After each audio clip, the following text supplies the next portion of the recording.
தங்கக் கடத்தலில் ஈடுபட்ட நடிகை ரன்யா ராவ் கைது செய்யப்பட்டது இந்தியாவில் தங்கக் கடத்தல் அதிகரித்துள்ளதை படம் பிடித்து காட்டியுள்ளது.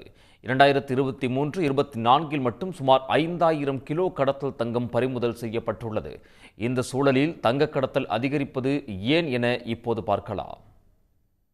வங்கதேசம், மியான்மர் உள்ளிட்ட பல்வேறு நாடுகளில் இருந்து இந்தியாவுக்கு தங்கம் கடத்தி வரப்பட்டாலும் துபாயில் இருந்துதான் அதிக அளவிலான தங்கம் கடத்தி வரப்படுகிறது. தங்கக் கடத்தலில் ஈடுபடும் நபருக்கு 3 ஆண்டுகளில் இருந்து 7 ஆண்டுகள் வரை சிறை தண்டனை விதிக்கப்பட வாய்ப்பு உள்ளது. சிறை தண்டனை மட்டுமின்றி ஒருவர் கடத்தும் தங்கத்தின் மதிப்பை விட 3 மடங்கு அளவிலான தொகை அபராதமாகவும் விதிக்கப்படும். இவ்வளவு கெடுபிடிகளுக்கு மத்தியிலும் 2023-24 ஆண்டில் மட்டும் 4869 கிலோ கடத்தல் தங்கம் பறிமுதல் செய்யப்பட்டுள்ளதுடன் 1922 பேர் கைது செய்யப்பட்டுள்ளனர்.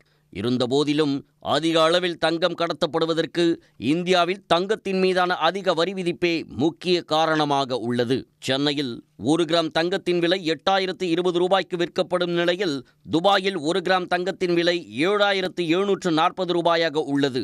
இதனால் துபாயில் இருந்து தங்கத்தை குறைந்த விலைக்கு வாங்கி வந்து இந்தியாவில் அதிக விலைக்கு விற்பதற்காகவே கடத்தப்பட்டு வருகிறது. வெளிநாட்டில் இருந்து ஒரு ஆண் 20 கிராம் தங்கமும் ஒரு பெண் 40 கிராம் தங்கமும் மட்டுமே சுங்கவரி இல்லாமல் இந்தியாவுக்கு கொண்டு வர முடியும்.